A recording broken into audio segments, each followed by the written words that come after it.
Et si, au lieu de la tranquillité, les forêts cachaient quelque chose qui n'aurait jamais dû être vu? Des baleines dans les forêts tropicales au secret d'une forêt tordue, aujourd'hui nous allons révéler ce que des caméras ont capturé et qui défie toute explication. Numéro 16, la baleine dans la forêt tropicale. Imagine tomber sur une créature venue des profondeurs bleues de la mer, en plein cœur luxuriant et vert de l'Amazonie. Ça semble impossible. Réfléchis Y à nouveau. Dans une découverte qui brouille la frontière entre la réalité et la fiction, une énorme baleine à bosse a été trouvée là où aucune baleine ne devrait jamais se trouver, au cœur de la jungle. Quelle chance! Cette découverte hallucinante remet en question tout ce que nous pensions savoir sur ces géants des océans et leurs habitats. Au cœur de la jungle amazonienne, où règne la végétation dense et les rivières sinueuses, une découverte insolite a laissé perplexes même les chercheurs les plus expérimentés. En 2019, une jeune baleine à bosse, mesurant la taille impressionnante de 11 mètres de long, a été retrouvée sans vie parmi les racines enchevêtrées d'une mangrove. Comment cette créature majestueuse, dont l'habitat naturel est l'immensité de l'océan, a-t-elle pu se retrouver au cœur de la jungle? Il s'avère que les puissantes marées du bassin de l'Amazone sont probablement responsables. Les experts pensent que la malheureuse baleine, peut-être déjà en mauvaise santé, a été entraînée vers l'intérieur des terres par de forts courants lors d'une marée haute. Lorsque les eaux se sont retirées, la baleine est restée échouée, piégée dans un monde lointain. Mais le mystère ne s'arrête pas là. On sait que les baleines à bosse migrent à travers le bassin de l'Amazone, mais elles restent généralement dans les canaux les plus profonds et s'approchent rarement de la côte. Qu'est-ce qui a bien pu pousser cette baleine à nager aussi loin à l'intérieur des terres? Certains pensent qu'elle était peut-être désorientée ou malade, tandis que d'autres se demandent si les conditions environnementales changeantes ont joué un rôle. Numéro 15, la forêt qui respire. Si une baleine dans une forêt tropicale te paraît étrange, attends de sentir la respiration de la terre sous tes pieds. Au cœur du Québec, au Canada, se trouve une forêt qui semble avoir sa propre vie. Les randonneurs qui s'aventurent dans cette forêt enchantée restent souvent figés, hypnotisés par une vision inexplicable. Le sol sous leurs pieds semble respirer. À première vue, cela pourrait sembler être un effet de lumière ou une hallucination provoquée par l'étrange quiétude de la forêt. Mais en y regardant de plus près, c'est indéniable. Le sol de la forêt monte et descend avec un mouvement lent et rythmique, comme si la terre elle-même inspirait et expirait. Alors, qu'est-ce qui pourrait bien causer ce phénomène étrange? La réponse se trouve dans l'épaisse couche de mousse qui recouvre le sol. Ce tapis vert luxuriant agit comme une couche isolante, protégeant les racines délicates des arbres. Lorsque les vents violents frappent la forêt, les arbres se balancent et se plient, leurs racines bougent et tirent sur le sol. C'est ce mouvement, combiné à la nature spongieuse de la mousse, qui crée l'illusion d'un sol forestier qui respire. Au fur et à mesure que les racines tirent et se relâchent, le sol monte et descend, imitant l'expansion et la contraction constante d'un organisme vivant qui respire. Numéro 14, la maison des horreurs. Alors que le sol forestier du Québec imite la vie, une autre forêt cache la mort. En 2014, une découverte troublante a été faite à Ibadan, au Nigeria. Un groupe de conducteurs de mototaxi, à la recherche d'un collègue disparu, a découvert un bâtiment abandonné dans la forêt Soka. Ce qu'ils ont trouvé à l'intérieur a choqué la communauté et a fait la une des journaux nationaux. Le bâtiment contenait des restes humains ainsi qu'une grande quantité d'effets personnels appartenant à de nombreuses personnes. Ces objets comprenaient des pièces d'identité, des vêtements et même des uniformes scolaires, ce qui donnait une indication claire du nombre de vies qui auraient pu être affectées par les événements survenus en ce lieu. À ce jour, la véritable nature de ce qui s'est passé dans ce bâtiment abandonné reste entourée de mystères. Les spéculations vont bon train, allant du crime organisé à des forces plus sombres et inexplicables. Mais une vérité demeure, la sinistre découverte dans la forêt de Soka a laissé une empreinte indélébile à Ibadan. Numéro 13, là où les voitures classiques vont mourir. Qu'il s'agisse des ossements des oubliés ou des carcasses rouillées de l'ère industrielle, la forêt finit toujours par tout engloutir avec le temps. Au cœur des forêts suédoises, près de la paisible ville de Bosna, se trouve un cimetière d'un autre genre, un lieu où plus de 1000 voitures classiques, vestiges d'une époque révolue, reposent sous un couvert de feuillage, succombant lentement à l'implacable emprise de la nature. Tu marches dans la forêt, bercé par le chant des oiseaux et le craquement des feuilles sous tes pas, quand soudain tu tombes sur une clairière qui semble tout droit sortie d'un film post-apocalyptique. Des carcasses rouillées de voitures classiques, certaines datant des années 40 et 50, sont éparpillées entre les arbres. Leurs lignes, autrefois élégantes et leur chrome étincelant, sont désormais marquées par la décrépitude. C'est un spectacle à la fois captivant de beauté et profondément troublant. Ces voitures, autrefois la fierté et la joie de leurs propriétaires, reposent désormais oubliées et abandonnées, lentement englouties par la forêt. Des lianes et de la mousse s'étendent sur leurs carrosseries abîmées, tandis que les racines des arbres s'infiltrent à travers leurs vitres brisées et leurs châssis tordus. Mais comment ce cimetière de voitures surréalistes a-t-il vu le jour? L'histoire commence dans les années 1950, lorsque deux frères ont ouvert une casse dans la région, récupérant et vendant des pièces détachées de voitures anciennes. Pendant des décennies, l'affaire a prospéré avec des clients venus de partout. Ils avaient besoin de trouver cette pièce rare pour garder leur voiture de collection sur la route. Cependant, avec le temps et la baisse de la demande de pièces pour voitures classiques, les frères ont eu du mal à suivre. Finalement, ils ont pris la difficile décision d'abandonner la casse, laissant derrière eux des centaines et des centaines de voitures rouillant dans la forêt. Numéro 12, des envahisseurs extraterrestres venus d'en bas. Tandis que les forêts de Suède abritent des fantômes automobiles, le sol de la Nouvelle-Angleterre cache un monde extraterrestre microscopique. Dans les sols apparemment ordinaires de ces forêts, un monde déborde de vie qui semble défier toute explication terrestre. Bienvenue dans le royaume des virus géants, d'étranges entités à l'apparence extraterrestre qui ont stupéfié même les chercheurs les plus chevronnés.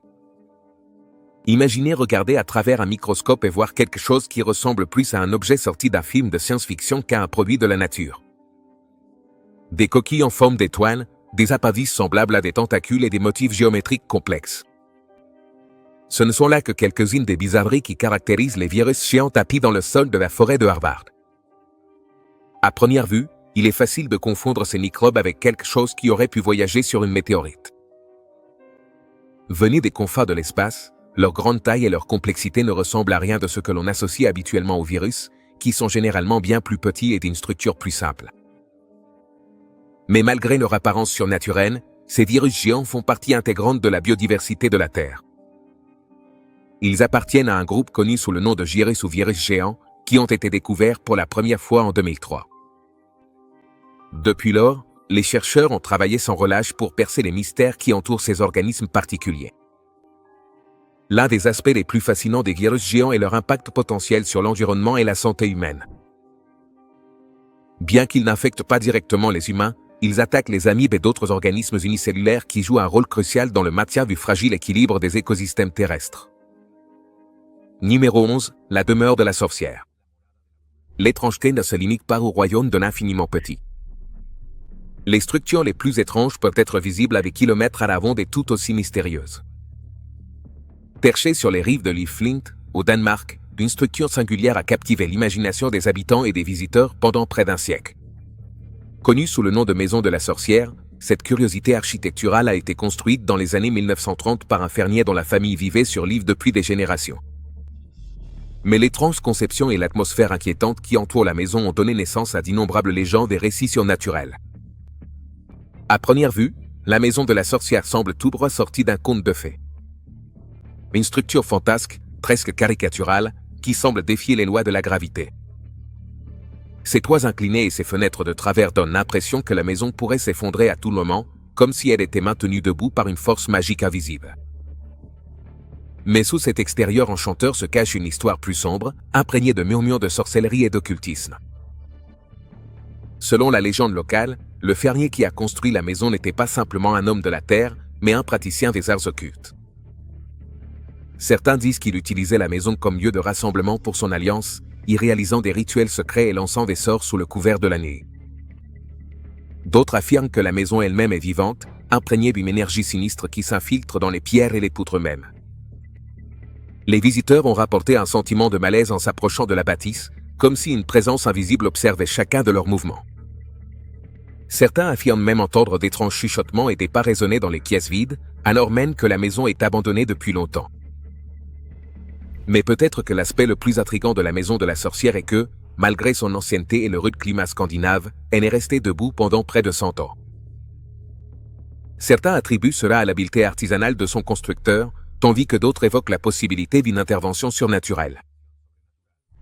Numéro 10, rêves abandonnés et bouquets brisés. La Maison de la Sorcière projette une longue ombre, mais au cul profond de la forêt, une magie différente attend. Figé dans le temps et le plastique, au cœur de la nature canadienne, un explorateur urbain est tombé sur une scène aussi captivante qu'inquiétante. Blotti entre les arbres, se dressait une vieille maison musée, à la peinture écaillée et aux fenêtres barricadées, une relique oubliée d'une époque révolue. Mais c'est ce qui gisait à l'intérieur qui a vraiment attiré l'attention de l'explorateur. En franchissant prudemment la porte grinçante, ils se sont retrouvés entourés de dizaines et de dizaines de poupées et de peluches.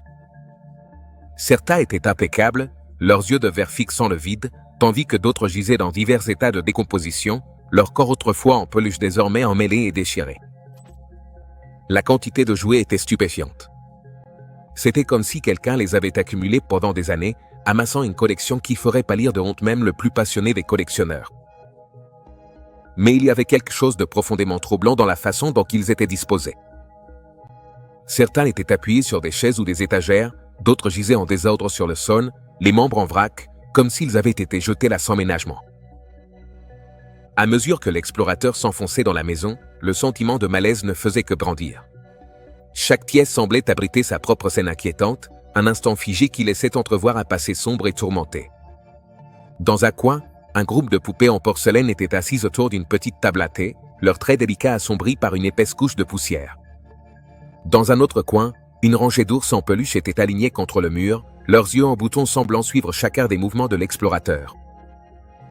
Mais peut-être que la découverte la plus troublante de toutes fut une petite pièce fermée à clé à l'arrière de la maison. À travers le trou de la serrure, l'explorateur put à peine distinguer la silhouette d'une figure assise dans un fauteuil à bascule, entourée de encore plus de poupées et de peluches. Numéro 9, l'avion qui n'a jamais décollé. Les rêves d'enfance reposent en sommeil dans une cabane canadienne. Mais dans les forêts de Malaisie, les aspirations des adultes dorment dans un berceau de lianes et de rouille. Dans l'épaisseur des forêts, une vue singulière accueille ceux qui s'aventurent dans la nature. Là, nichée entre d'imposants arbres et une végétation luxuriante, repose la carcasse rouillée d'un Boeing 747, dont l'extérieur autrefois étincelant est désormais marqué par le temps et la dégradation. L'histoire de la façon dont cet énorme avion a atterri dans un endroit aussi inattendu est une histoire de grandes ambitions et de rêves brisés. Au début des années 1990, un groupe d'entrepreneurs a eu la vision de créer une expérience hôtelière unique, permettant aux clients de séjourner dans le luxe ou entourés par la beauté sauvage de la jungle malaise. Leur plan était de transporter un Boeing 747 hors service jusqu'au cœur de la forêt, en utilisant une combinaison de machines lourdes et de pure détermination. Une fois sur place, l'avion serait méticuleusement rénové, transformant son vaste intérieur en une série de suites opulentes et d'espaces communs, avec tout le confort que l'on attend d'un complexe 5 étoiles. Mais, comme c'est souvent le cas avec ces projets grandioses, la réalité s'est rapidement effondrée. Le coût du transport et de la rénovation de l'avion s'est avéré bien plus élevé que ce que les entrepreneurs avaient prévu. Et à mesure que le projet s'éternisait, leurs fonds ont commencé à s'épuiser. Finalement, ils ont été contraints d'abandonner leurs rêves, laissant le 747 rouillé dans la jungle, un monument à l'arrogance humaine et à la puissance inébranlable de la nature. Numéro 8, cauchemar à 6 pattes. La lente décomposition du 747 fait pâle figure face au cauchemar vivant qui rôde dans la brousse ougandaise, au cœur de la luxuriante jungle.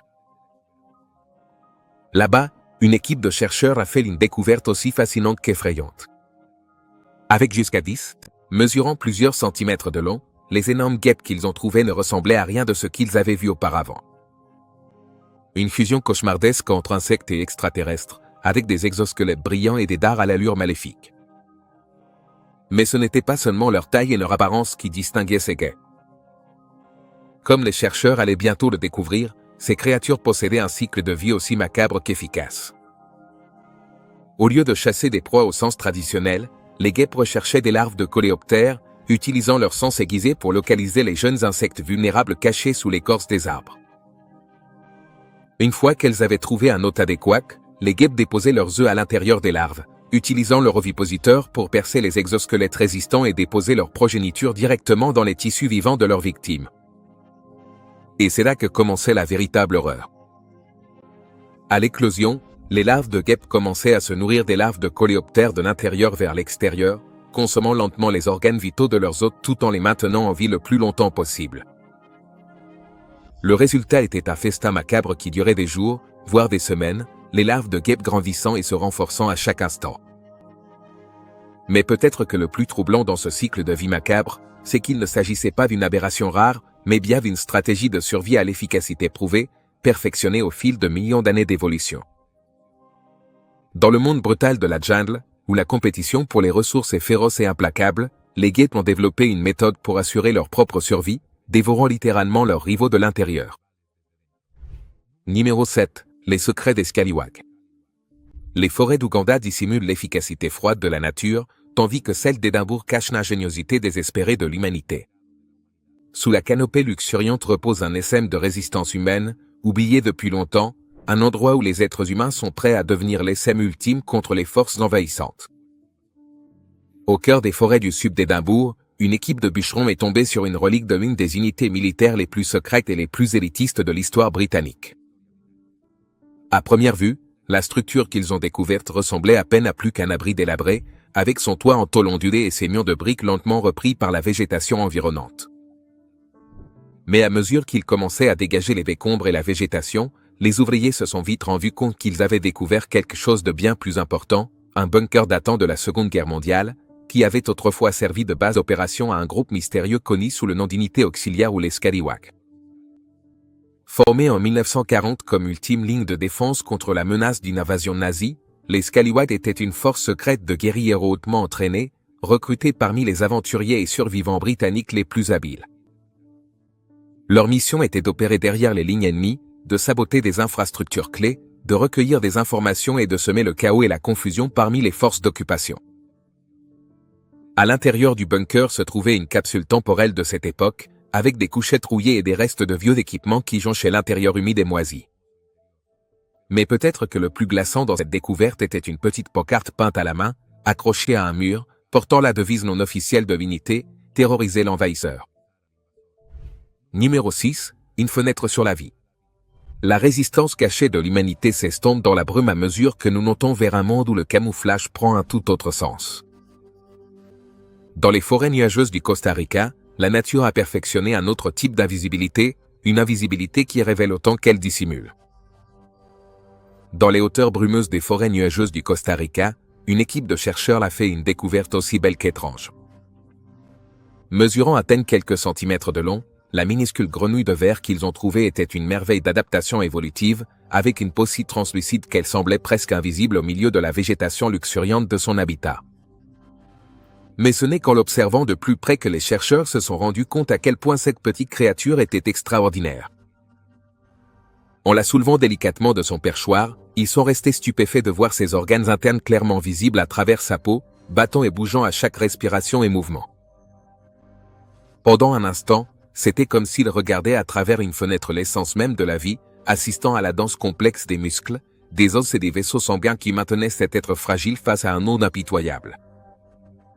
Et tandis qu'ils observaient, les chercheurs ne purent s'empêcher d'éprouver de l'émerveillement et de l'admiration devant l'immense complexité et la beauté du monde naturel. Mais les adaptations uniques de la grenouille de verre étaient bien plus qu'une simple curiosité scientifique. Elles incarnaient les incroyables forces évolutives qui s'étaient exercées pendant d'innombrables générations dans le monde impitoyable de la forêt tropicale, où les prédateurs guettaient à chaque recoin et où la compétition pour les ressources était féroce. La capacité de se camoufler et de disparaître était devenue une question de vie ou de mort.